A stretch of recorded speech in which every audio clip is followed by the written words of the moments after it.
Hello, my dear friends. Welcome back to my YouTube channel, English with Ajit Guruge. How can we talk about the things we did in the past, some time ago, or today, maybe today itself? අපි කොහොමද මේ වෙච්ච දේවල් අතීතයේ වෙච්ච දේවල් ගැන කතා කරන්නේ. අද මම කතා කරන්න යන්නේ past tense ගැන. past tense. මෙතෙන්දි මම වැඩි අවධාරණයක් කරන්නේ simple past tense කියන වාක්‍ය රටාව. past tenses කිව්වහම අතීත කාලයේ පෙන්වන ක්‍රියාපද වාක්‍ය රටා ගොඩක් තියෙනවා. දැන් අපි ගත්තොත් එහෙම I was වලින් පෙන්වන්නෙත් අතීත කාලේ. I was in the class.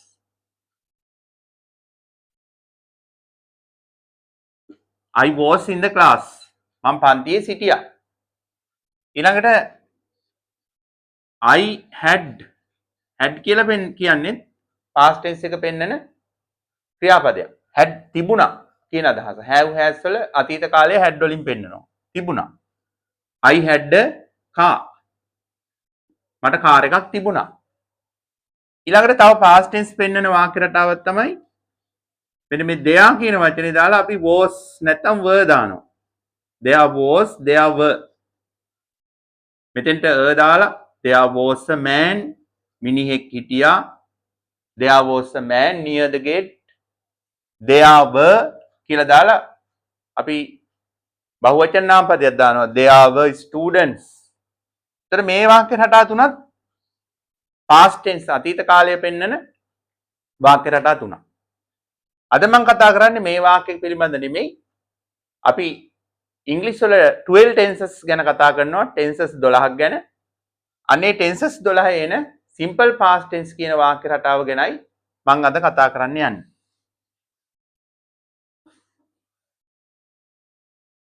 simple past tense.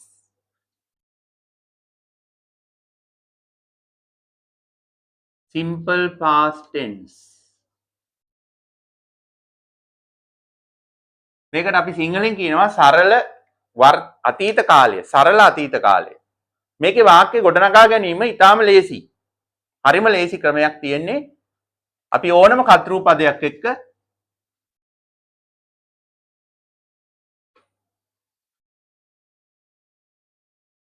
මේ වගේ ඒක වචන බහුවචන ඕනම කර්තෘ පදයක් එක්ක අපිට පුළුවන් past tense අතීත කාලය පෙන්නන ක්‍රියාවක් යොදන්න. දැන් මම කීපයක් මෙතන ලියනවා. ate කියන්නේ කෑවා. drank කියන්නේ බිව්වා. went කියන්නේ ගියා. මෙන්න මේ ආකාරයෙන් තමයි මේ වාක්‍ය රටාව අපි නිර්මාණය කරගන්නේ. ඕනම කර්තෘ පදයක් මෙතන අපි පොදුවේ ඉංග්‍රීසි භාෂාවේ පාවිච්චි කරන සර්වනාම පද ටික තමයි මේ ලිව්වේ.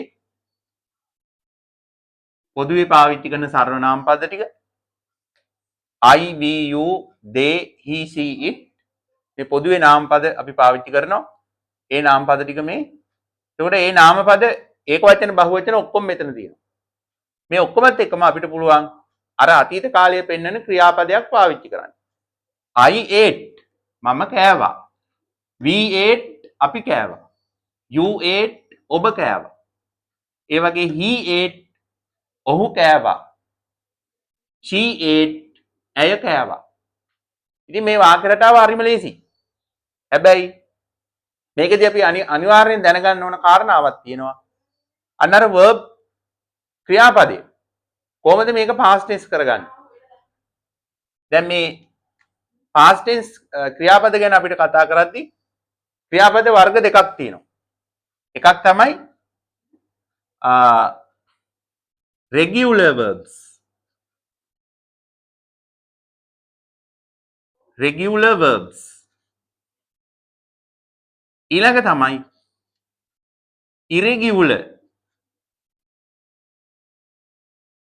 irregular verbs. regular verbs irregular verbs. Regular verbs කියලා කියන්නේ අපිට ed යොදලා ක්‍රියාපදයකට ed යොදලා අතීත කාලයට හරවන්න පුළුවන් ක්‍රියාපද. දැන් උදාහරණයක් විදිහට අපි වැඩ කරනවාට කියන්නේ work නේ. මේක past tense එකට හරවනවා ed දාලා. වැඩ කළා worked. පිරිසිදු කරනවා clean. clean. මේක අතීත කාලයට හරවනවා ed දාලා cleaned. ඊළඟට ඇවිදිනවා walk. walk. එහෙනම් ed දැම්මාම අතීත කාලයට හරව ගන්න පුළුවන්. මෙන්න මේ වගේ විශාල ක්‍රියාපද ප්‍රමාණයක් තියෙනවා ඉංග්‍රීසි භාෂාවේ. මේවා අපිට ed යොදලා අතීත කාලයට හරව ගන්න පුළුවන්. ඒවට අපි කියනවා regular verbs කියලා. ඊළඟට irregular verbs කියලා තව ලිස්ට් එකක් තියෙනවා ක්‍රියාපද ලැයිස්තුවක්. අපි ඒවා භාවිතාව තුලින් එහෙම නැත්නම් අපේ උත්සාහය තුලින් මතක තියාගන්න ඕන, දැකලා පාඩම් කරලා ඉගෙන ගන්න ඕන. දැන් මේ irregular verbs ලිස්ට් එකක් ඉස්සර නම් ගොඩක් අපේ මේ පාසල් පොතේ කෙළවරේ තිබුණා. දැන් ව්‍යාකරණ පොත්වල තියෙනවා පොත්වල අවසානයේ මුද්‍රණය කළා. දැන් ඒ වගේ එකක් තමයි අපි කනවාට කියන්නේ eat, කෑවා නම් ate කියලා වෙනම වචනයක් තියෙනවා. අපිට ඒක ed දාලා අතීත කාලයට හරව ගන්න බෑ. eat ate. ඊළඟට යනවා නම් go, ගියා කියලා කියන්නේ අපි went කියලා past tense verb එකක් වෙනම තියෙනවා. went ගියා. හදනවා make, make. හැදුවා නම් made, made හැදුවා. මිලට ගන්නවා buy, buy. මිලට ගත්තා bought. bought. ඉතින් ඉංග්‍රීසි ඉගෙන ගන්න අනිවාර්යයෙන්ම මෙන්න මේ irregular verbs කියන්නේ මොනවද කියලා මේ ටික අනිවාර්යෙන් දැනගන්න ඕන. මොකද දැන් අපි මම වැඩට ගියා කියලා කියන්න වෙනවා. මම ඉස්කෝලේට ගියා. මම යනවා I go. මම ගියා I went. එහෙනම් went කියන මේ verb එක අපි දන්නේ නැතුව අපිට අපේ අදහස ප්‍රකාශ කරගන්න බැරි වෙනවා. කරනවා do. කරනවා do. මම ගෙදර වැඩ කරනවා I do my homework. එහෙනම් කළා කියලා කියන්න අපිට තියෙනවා did කියලා irregular verb එක. මෙන්න මේ ලයිස්තුව අනිවාර්යයෙන්ම ඉංග්‍රීසි ඉගෙන ගන්න කතා කරන අය මේ ලයිස්තුව අපි අනිවාර්යයෙන්ම දැනගන්න ඕනේ. එහෙම නැත්නම් මේ භාෂාවේ අපිට හරියට භාවිතා කරගන්න බැරුව අපිට ඒ දේ කරගන්න බැරි වෙනවා. ඊළඟට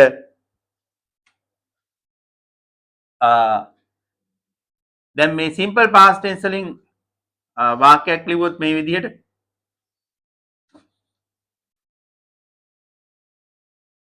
you went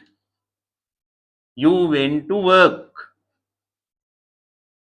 You went to work. went. ඔබ වැඩට ගියා. You went to work. මේ වාක්‍යය තියෙන්නේ positive. නැත්තම් ඇත යන අර්ථයෙන්. දැන් past tense එකේ අපි මේ වාක්‍ය negative කරද්දී අපිට ඕන වෙනවා did not. You did not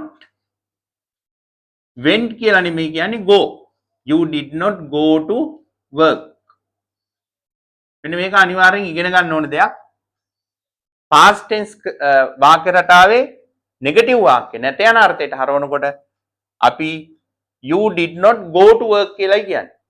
did not ගත්තාම අර past tense verb එක නැවත වර්තමාන කාලයෙන් තමයි කියන්නේ. did not go. did not went නෙමෙයි. positive වාක්‍ය විතරයි you went to work. නැත්නම් you ate rice. you drank water. past tense එකේ negative කරද්දී අපි did not ගන්නවා. did not වලින් පෙන්වන්නේ අතීත කාලය. ඒ නිසා ආපහු දෙවනුවත් ආයි අතීත කාල ක්‍රියාපදයක් තියන්නේ නැහැ. did not go. ඊළඟට question එක අහද්දී ඔබ වැඩට ගියාද කියලා did you go to work? ඔබ වැඩට ගියාද? did you go? ඒකත් අනිවාර්යෙන් දැනගන්න. අපි කරපු දේවල් අහගන්න කෙනෙකුගෙන්. ඔයා වැඩට ගියාද? ඔයා බත් කෑවද? ඔයා බයිසිකල් පැද්දද? ඔයා පොත කියෙව්වද? මේ ආදී වාක්‍ය අපි අතීත කාලෙන් ප්‍රශ්න අහනකොට අපිට did ඕන වෙනවා වාක්‍ය මුලට. ඒතර did you go කියලා කියන්නේ did you went නෙමෙයි. ඊළඟ වාක්‍ය රටාව ඔබ ගියේ නැද්ද කියලා අහනකොට didn't you go? didn't you go to work? ඔබ වැඩට ගියේ නැද්ද? didn't you go? මෙන්න මේ විදිහට අපිට මේ වාක්‍ය රටාව ඇත යන අර්ථයේ positive form, negative form, ඊළඟට question form සහ negative question form කියලා වාක්‍ය හතර ආකාරයෙන් කියන්න පුළුවන්. ඊළඟට මේ වාක්‍ය රටාවේ ප්‍රශ්න ඔබ අහනවා නම් ප්‍රශ්න අහද්දී මෙන්න මේ question words අපි මුලට පාවිච්චි කරනවා. එකක් තමයි මේ who කියලා කියන්නේ. කවුද? කවුද ආවේ? කවුද ආවේ නම් අපි මෙතෙන්ට past tense verb එක දානවා. who came? who came here? කවුද මෙහි ආවේ? who came here? කවුද මෙහි ආවේ? කවුද ගෙදර වැඩ කළේ? who did homework? who did homework? කවුද ඔයාට උදව් කළේ? who helped you? මේ වගේ question words අපිට පාවිච්චි කරන්න පුළුවන් question එකේ මුලට. ඊළඟට තව question word එකක් what කියලා කියන්නේ. what did you buy? what did you bought නෙමෙයි what did you buy? ඔයා මොනවද මිලට ගත්තේ? what did you buy? what did you eat? ඔයා මොනවද කෑවේ? what did you see? ඔයා මොනවද දැක්කේ? ඊළඟට තව question word එකක් how did you come? how did you come? ඔයා කොහොමද ආවේ? how did you come? එතකොට උත්තරයක් දෙන්නේ කොහොමද? how did you come කියලා කෙනෙක් ඇහුවොත් I came. මම ආවා. I came by bus. මං ආව බස් එකෙන්. ඊළඟට තව question word එකක් why did you come? why did you come? ඇයි ඔබ ආවේ? why did you come? මෙන්න මේ වගේ අපි ප්‍රශ්න අහද්දී මේ question word මේ වාක්‍ය රටාවේ මුලට පාවිච්චි කරන්න පුළුවන්. ඉතින් නිතරම මේ වාක්‍ය රටාව අපිට ඕන වෙනවා. අපි ගොඩක් කතා කරනවා මේ use කරනවා මේ simple past tense කියන වාක්‍ය රටාව. මොකද අපි කරපු දේවල් දැන් අපි ඊයේ දවසේ කරපු දේවල් කියන්න කිව්වොත් කෙනෙකුට මම උදෙන්ම නැගිට්ටා. I got up early in the morning. මම මගේ මූණ හේදුවා. I washed my face. මම වැඩට ගියා. I went to work. මට මගේ මිතුරන්ව මුණ ගැහුණා. I met my friends. මම ආපහු ගෙදර ආවා. I came back home. මම ටීවී බැලුවා. I watched TV. මේ වගේ ඊයේ දවසේ කරපු දේවල්. අද උදේ තුල කරපු දේවල්. නැත්නම් ගොඩක් කාලයකට කලින් කරපු දේවල් අපිට කතා කරන්න මේ වාක්‍ය රටාව ඕන වෙනවා. ඉතින් මම හිතනවා ඔයගොල්ලන්ට හොඳ අවබෝධයක් ලැබෙන්නේ නැති කියලා. simple past tense කියන මේ වාක්‍ය රටාව ගැන මේ වීඩියෝ එක තුලින්. නැවතත් තවත් මෙවැනි වීඩියෝ එකකින් අපි හමු වෙමු. ඒ වගේම මගේ YouTube channel එක subscribe කරන්නත් අමතක කරන්න එපා. Have a nice day. Goodbye.